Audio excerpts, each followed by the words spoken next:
Bonjour à tous, soyez les bienvenus sur Soul Food. Aujourd'hui, on m'a posé une question, donc je voulais y répondre à travers cette vidéo. Est-il important donc pour les femmes de prier la tête voilée, la tête couverte, ou même de vivre avec un voile?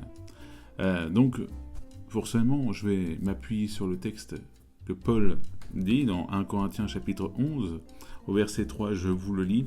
Je voudrais cependant attirer votre attention sur un point. Christ est le chef de tout homme. L'homme est le chef de la femme. Et le chef de Christ, c'est Dieu. Si donc un homme prie ou prophétise la tête couverte, il outrage son chef. Mais si une femme prie ou prophétise la tête non couverte, elle outrage son chef à elle. Et c'est comme si elle était rasée. Si donc une femme ne se couvre pas la tête, pourquoi alors ne se fait-elle pas aussi tondre les cheveux? Mais si elle est honteuse pour une femme d'être tondue ou rasée, qu'elle se couvre donc la tête. Donc c'est une bonne question en tout cas de se poser, mais est-ce que la femme du coup doit se voiler la tête à chaque fois? Donc pour moi, il est important, très important, de jamais juste prendre le verset, de le sortir de son contexte, parce qu'après on peut y faire dire tout ce que l'on veut, et c'est donc aussi un danger. Donc je vous invite à bien réfléchir aussi sur le contexte de ce verset. Pourquoi Paul dit ça? Pourquoi Paul va dire donc à la femme de se couvrir la tête? Tout simplement parce que dans la culture donc de Corinthe, parce que c'est une lettre adressée à l'église de Corinthe, je vous rappelle, il y avait un temple pour la déesse Aphrodite, la déesse de l'amour. Et dans ce temple, il y avait des prostituées.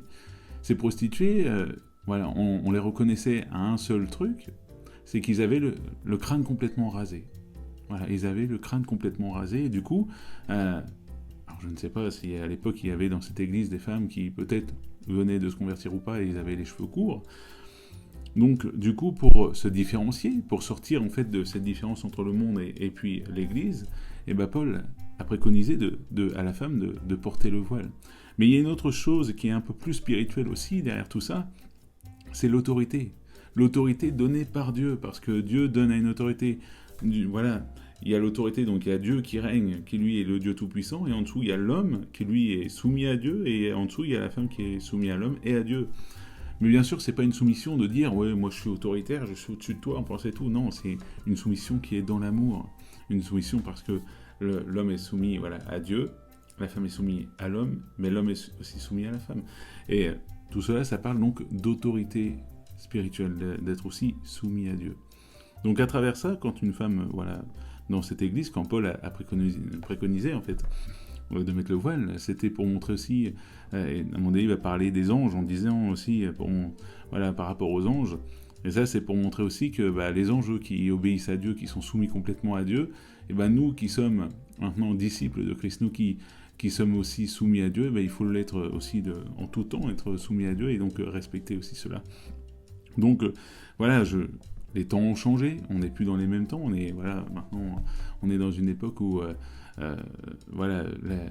le temple d'Aphrodite n'est pas là, en tout cas je ne sais pas, si peut-être vous avez un temple chez vous auprès de votre église et que là effectivement il y a des femmes qui se rasent les cheveux et puis que pour vous différencier il faut mettre le voile, oui pourquoi pas, mais là actuellement je ne pense pas que ça soit le cas, ou alors vraiment je ne sais pas, j'ai pas la science infuse. Donc voilà pourquoi Paul a préconisé à la femme de mettre le voile, c'est tout simplement pour se différencier de ce fameux temple Aphrodite qui était dans la ville de Corinthe. Donc je vous invite vraiment à vous mettre aussi, placez-vous devant Dieu, je parle à nos sœurs qui aujourd'hui sont dans l'église. Moi honnêtement à mes yeux, comme je vous l'ai dit, là, hors contexte, qu'elles mettent ou qu'elles mettent pas le voile, moi je ne vois aucun inconvénient, c'est pas ça qui va altérer leur relation avec Dieu. Parce que ce qui est le plus important, c'est pas de la façon de s'habiller quand elles viennent à l'église qui est le plus important, même si forcément il y a une manière qui est décente. Mais le plus important, c'est leur cœur à cœur avec Dieu. Parce que Dieu va pas regarder si elle met bien le voile. Dieu va regarder quel cœur elle s'approche de lui. Donc aujourd'hui, mes sœurs, je vous invite à... Bien sûr, c'est une question personnelle. Si vous souhaitez mettre le voile, vous êtes libre de le mettre. Si vous ne le souhaitez pas, vous ne le mettez pas. Cela est une question de cœur à cœur avec Dieu. Donc j'espère avoir pu répondre à travers ces réflexions à la question de la personne. Je vais la taguer pour qu'elle puisse voir cette vidéo. Que Dieu vous bénisse, j'espère encore que vous puissiez encore vous approcher encore plus de Dieu. On est là pour voilà, ensemble se nourrir de la parole, et de temps en temps, il est bon de répondre à certaines questions. Donc, est-ce que la voile est important à mettre dans l'église pour les sœurs? Ça, c'est une question de cœur à cœur à chacun. Et donc, comme je vous l'ai dit, il y a le contexte à prendre avec le temple d'Aphrodite. Voilà, je vous dis à une prochaine, que Dieu vous bénisse et voilà, qu'il vous comble de sa paix et de ses bénédictions.